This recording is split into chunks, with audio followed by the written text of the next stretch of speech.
Hi everyone, I am Sanjana Arora and I will be your host for today's episode of ITL Voices. I am super thrilled to welcome our speaker Sahil Shoor.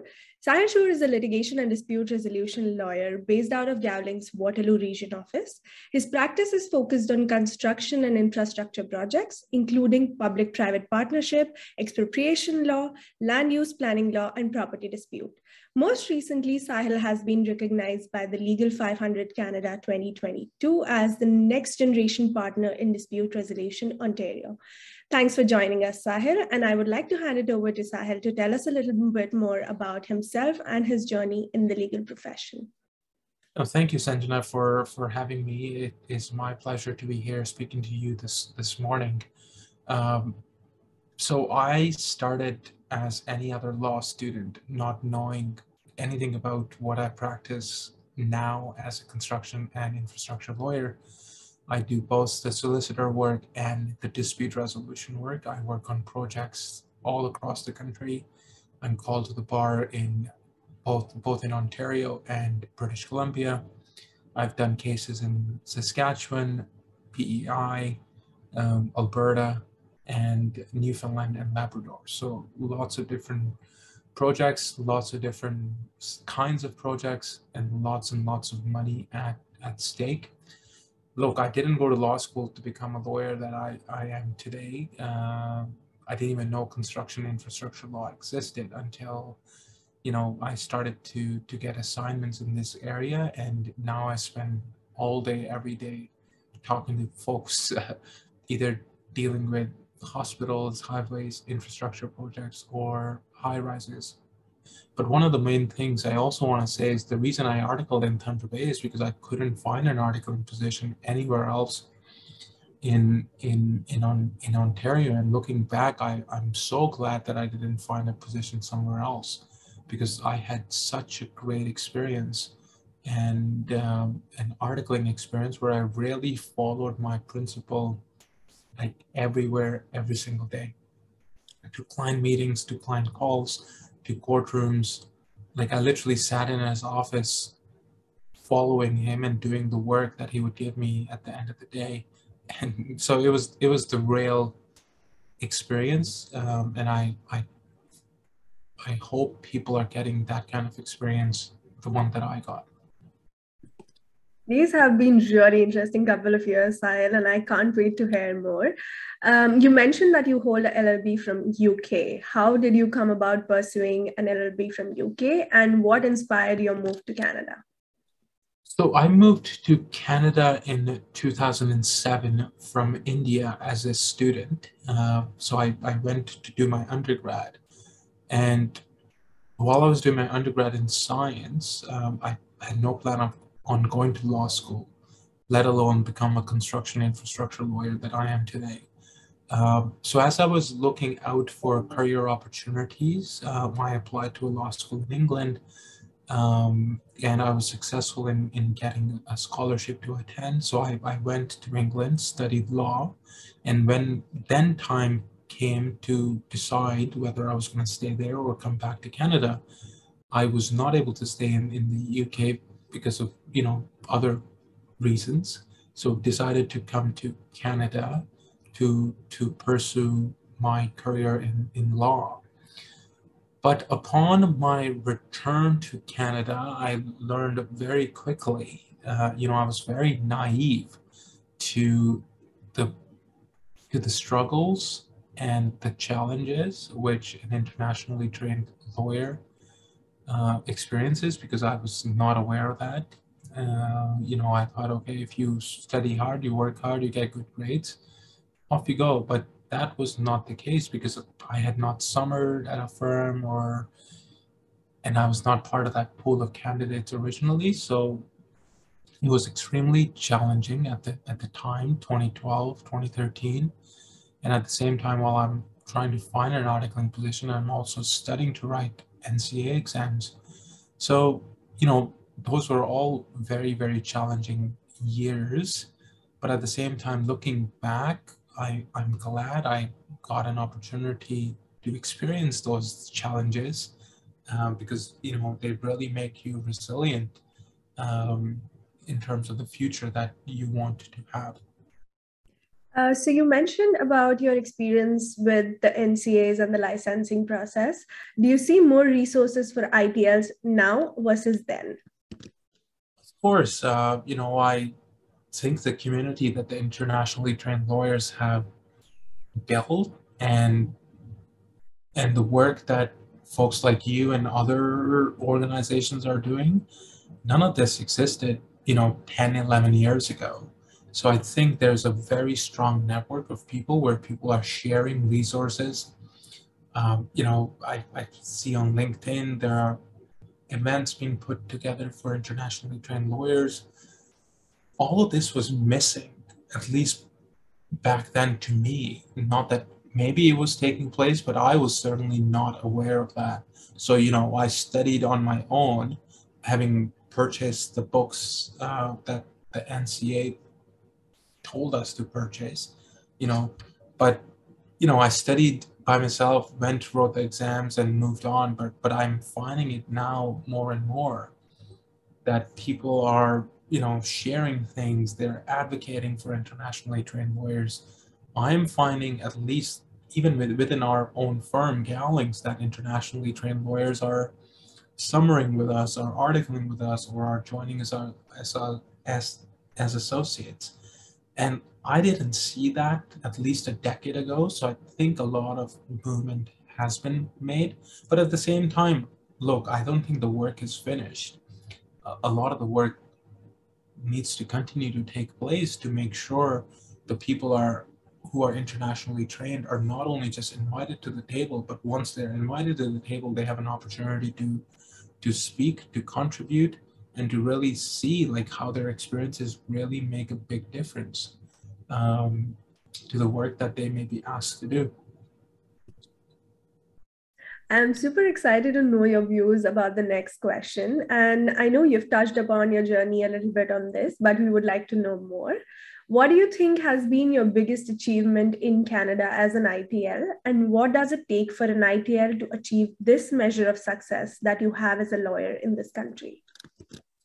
I think it all depends how you define success, but at least for me professionally, if I were to look back and consider, the experience that I've had to date, I'm one of the first internationally trained lawyers to make partner at our firm, which is an international firm here in Canada.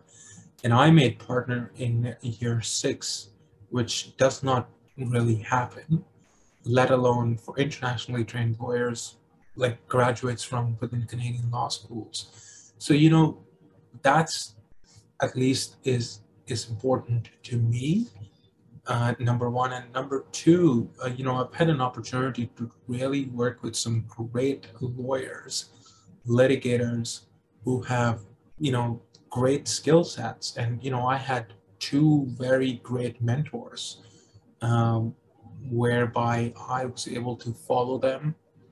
And I got to work on some really interesting stuff that was making headlines and continue to make headlines on the projects that I got to involve with.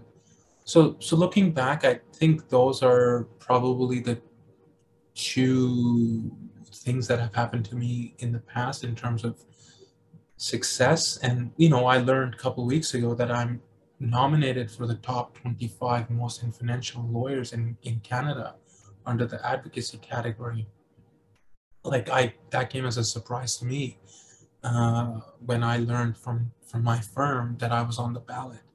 Look, so I think that I hope people listening to this video that is going to get posted on your channel, I hope it gives hope to internationally trained lawyers that, look, there's no other way to achieve success, but there's lots of hard work, lots of sacrifices. But I hope it gives them hope that, yes, this is possible. These words are really motivating to our viewers, Sahil.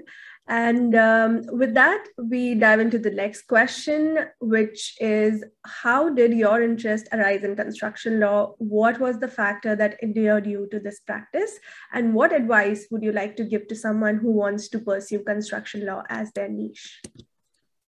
Look, like I mentioned, Sanjana, when I went to law school, I didn't even know construction law existed, like let alone I wanted to pursue a career in construction and infrastructure projects. So as a young associate, I still remember, no, even going back as an articling student, I used to get a lot of assignments, I should say, in this space. And slowly, when the first time I did something on this, I probably gave a really bad work product because it's such a complex area of law. But over time, I'm sure my work product changed. But I always also had an open mind in terms of keeping my options open as to what is it that I really want to do. Do I want to keep a broad commercial litigation practice, or do I want to narrow my practice to a particular area? I started as any other associate would, as a general commercial litigator, whereby you would do, contract cases, shareholder disputes, class actions, oppression remedies, you know, and other things. So over time, I kept getting assignments in the area that I'm not practicing. And all of a sudden, yeah, like this was the only area where I was getting work with because I was getting so busy in.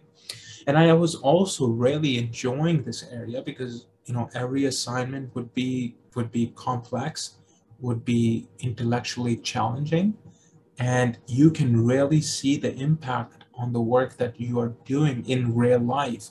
Say, for example, if you're working on a hospital, or if you're working on a highway, or a big infrastructure project, you can see tangibly the impact your work is having, even though you're not there putting bricks on the project, but certainly your advice is getting the work done. So look, that's how I got involved in construction law. Um, and my advice for people who wants to pursue a career in this specific area is to definitely try it. It is not for everyone. Same, like I cannot be something else that I have no interest in. But I always knew that I wanted to. I say that. I thinking that I always knew that I wanted to be a litigator because I did quite a bit of mooting in law school and lots of external competitions, and we won a number of them as well. But I also think because I got under the wing of the right mentors, my right champions, and this was the area of law that they practice in, I followed their path. And I think shortly thereafter, I also realized that in order for me to market my services to somebody, I need to be able to tell them what is it that I'm selling? Like, who am I? Like, what do I bring to the table? And a lot of the time, people don't know what a construction infrastructure lawyer does. So, if I cannot explain somebody like what my skill set is, how am I able to going to get a client, let alone have a judge or an arbitrator believe what I'm saying? So that's a long way of answering your question, Sandra, in terms of having an open mind is very important. I know people, I speak to a lot of internationally trained lawyers, even students when they're doing interviews. They have sometimes a tunnel vision that they only want to practice securities law and X, Y, and Z within securities law. So yes, it's good that if you know that, but it also means that it is not going to get you exposure to other areas of law. So it's important to have an open mind, at least in my respectful view. That is some good and motivating advice for all of us young students and lawyers. So as we head towards the end of our discussion, what are the final words of advice that you would like to give internationally trained lawyers, including students and lawyers recently called to the bar, in navigating their way forward in the Canadian legal industry? No, I did think about that question for quite some time, and I believe my answer would be as follows. Number one, have an open mind. Don't be wedded to an area of law. Something that you may have enjoyed in law school, you may not enjoy in real life. For example, I don't think I enjoyed contract law in law school. but now I spend my every waking moment talking about a contract. So having an open mind is important. Number two, I would say be kind on yourself. This is a very long journey. uh, Look after yourself. Your health is very, very important. Like if your health is not in the best of its shape, like it's going to have an impact on your work product, because your days are going to be long. Sometimes you're going to be working nights. So look after yourself. And lastly, don't forget where you came from. And the reason I say that is it is very easy to forget once you've been through those challenges and your journey is over. Always give back. If somebody email you or somebody call you, even though you cannot speak to that individual on that very specific day, don't forget that you was that student or a young lawyer once before. So you may not have answers to all of that individual's questions, but at least you may give them some direction as to what they can and cannot do and whether or not they have thought about something else.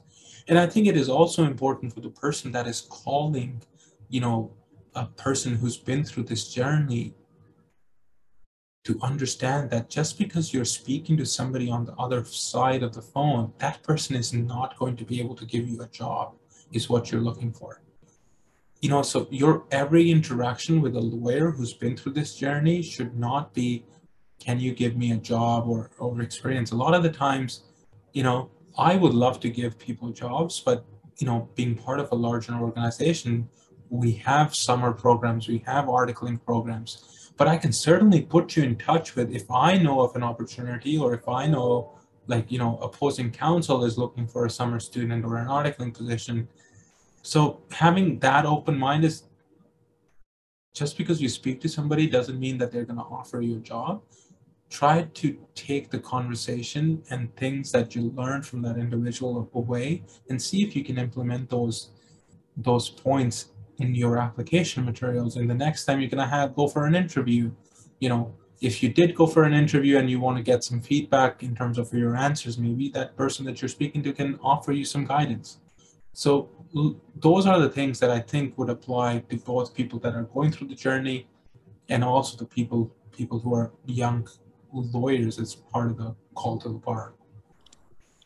With that great piece of advice, we end today's episode of our ITL Voices. Thanks again, Sahil, for joining us and a very insightful discussion. Oh, thank you for having me, Senator.